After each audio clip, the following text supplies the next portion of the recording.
नमस्कार, मैं जितेंद्र चतुर्वेदी। आपसे आग्रह रहेगा कि अगर मतांतर से नहीं जुड़े हैं तो जुड़िए, वीडियो को लाइक करिए और साझा करना मत भूलिए। बात उस ईवीएम की करेंगे जिसको लेकर पिछले कई सालों से दुष्प्रचार किया जा रहा है और इस काम में कांग्रेस का पूरा इकोसिस्टम लगा हुआ है। फिर वो चाहे प्रशांत भूषण हो या कोई और, जो ये बताने में जुटा हुआ है कि दरअसल जो सत्ताधारी दल है वो सत्ता में इसलिए नहीं आ रहा है कि उसको जनादेश मिल रहा है, बल्कि वो इसलिए आ रहा है क्योंकि उसने ईवीएम में गड़बड़ी कर रखी है। ये बात पिछले कई सालों से फैलाई जा रही है और एक तरह से आप कहें कि हैम्पर किया जा रहा है। ये बात वो मानने को तैयार नहीं है कि जनता का भरोसा वो खो चुके हैं, इसीलिए वो वोट नहीं पा रहे हैं। लेकिन वो इस बात को मानने की बजाय ये बताने में जुटे हुए हैं कि साहब चुनाव हम जो हार रहे हैं वो इसलिए नहीं हार रहे हैं कि जनता का भरोसा उठ गया है, बल्कि इसलिए हार रहे हैं चूंकि ईवीएम गड़बड़ है। अच्छा, अब इसी बात को लेकर वो लोग पहुंचते हैं सुप्रीम कोर्ट। न्यायमूर्ति संजीव खन्ना और न्यायमूर्ति दीपांकर दत्ता की बेंच बैठती है ईवीएम को सुनने के लिए। 3 रोज की सुनवाई होती है, फैसला उस पर सुरक्षित है। लेकिन इस सुनवाई के दरमियान जो बहस हुई, उस बहस में जो चीजें निकल कर आ रही हैं वो दरअसल जो कांग्रेसी को सिस्टम के अलंबरदार हैं उनके गाल पर तमाचा है। क्योंकि बहस में कई चीजें निकल कर आई हैं जो ये बता रही हैं कि जो लोग दुष्प्रचार अभियान का हिस्सा बने हुए थे उनको मुंह खोलते नहीं बन रहा था जब वहां सवाल जवाब हो रहे थे, जब उनके सामने फैक्ट्स रखे जा रहे थे। और उस बहस से यह बात साफ भी नजर आ रही है कि सुप्रीम कोर्ट किस तरह का आदेश देगा। जाहिर सी बात है वो आदेश उन अलंबरदारों के लिए बड़े सदमे का सबब होगा जो ईवीएम को लेकर दुष्प्रचार कर रहे थे। लेकिन सवाल यह है कि आखिर में बहस में हुआ क्या। देखिए, मोटे तौर पर 4-5 चीजें निकलकर सामने आई, वो आपको बताता हूं। फिर 24 अप्रैल को क्या कुछ सुप्रीम अदालत ने कहा वह भी आपको बताता हूं। लेकिन पहले 24 अप्रैल से पहले 2 दिन और जो सुनवाई हुई थी उसमें मोटे तौर पर 3-4 चीजें थी।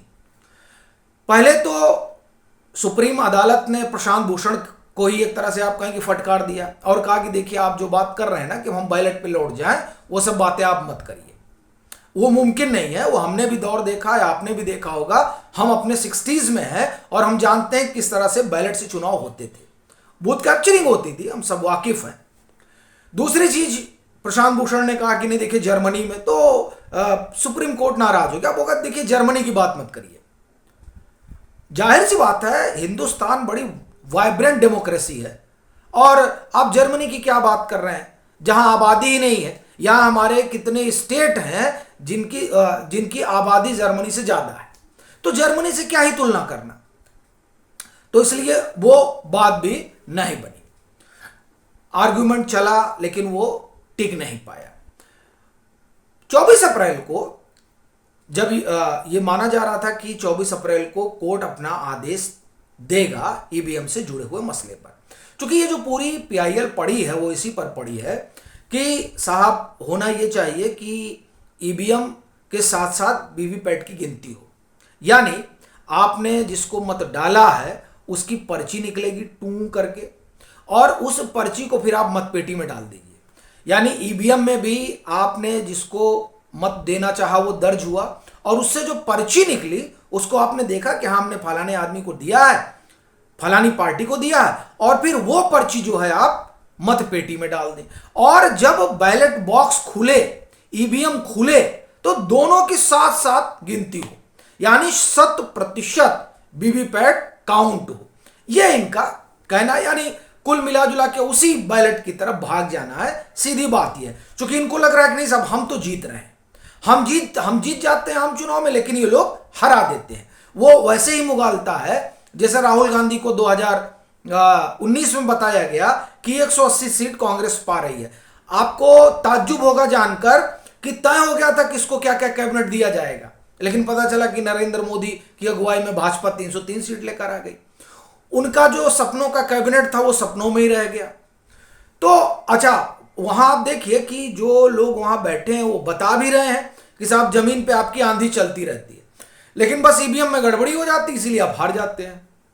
तो इन लोगों ने भरपूर दस्तक दी। अब वहां चुनाव आयोग ने तमाम चीजें बताई कि साहब वो जो है वो इमेज होता है, कोई डाटा नहीं है, फोटो इमेज है। फोटो इमेज में कहां से आप हेर फेर करिएगा।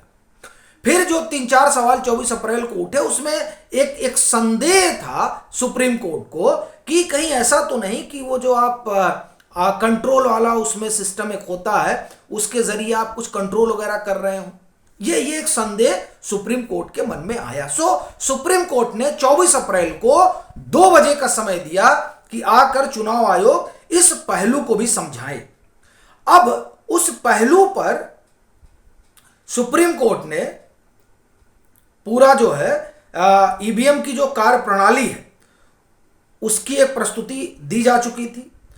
फिर जब अभी बुलाया गया तो उसमें ईवीएम के भंडारण, ईवीएम की नियंत्रण इकाई में माइक्रोचिप और अन्य पहलुओं से संबंधित कुछ बिंदुओं पर बात की गई थी जिसके संबंध में अदालत ने स्पष्टीकरण मांगा था।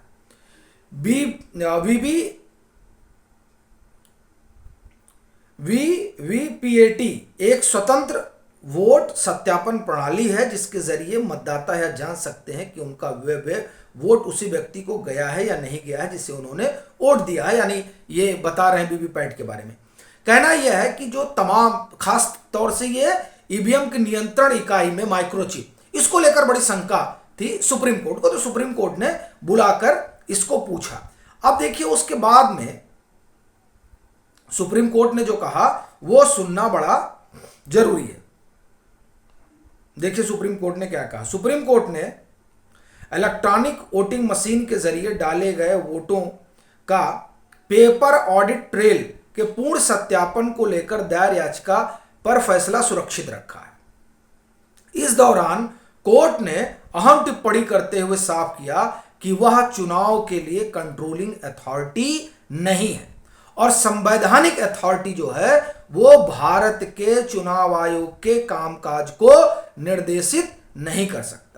सुनवाई के दौरान अदालत ने कहा कि हम उन चुनाव को कंट्रोल नहीं कर सकते जो किसी अन्य संवैधानिक प्राधिकरण द्वारा आयोजित किए जाने हैं। अदालत ने कहा कि चुनाव आयोग ने संदेह को दूर कर दिया है। जस्टिस संजीव खन्ना और जस्टिस दीपांकर दत्ता की बेंच ने कहा कि वह महज संदेह के आधार पर कार्रवाई नहीं कर सकते हैं। एडीआर की ओर से पेश हुए वकील प्रशांत भूषण के सवालों का जवाब देते हुए कोर्ट ने कहा कि यदि आप किसी विचार प्रक्रिया के बारे में पूर्व निर्धारित हैं तो हम आपकी मदद नहीं कर सकते। हम यहां आपके विचार को बदलने के लिए नहीं है।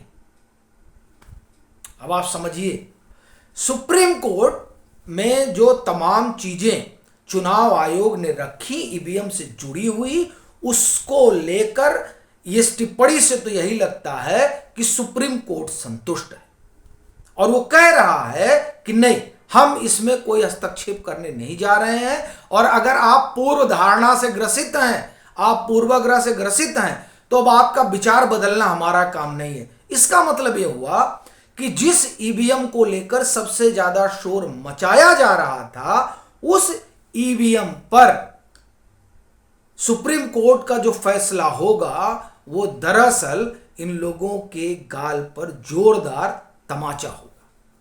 आपकी क्या राय है जरूर साझा करें। मतांतर से नहीं जुड़े हैं तो जुड़ें, वीडियो को लाइक करें और साझा करना मत भूलें।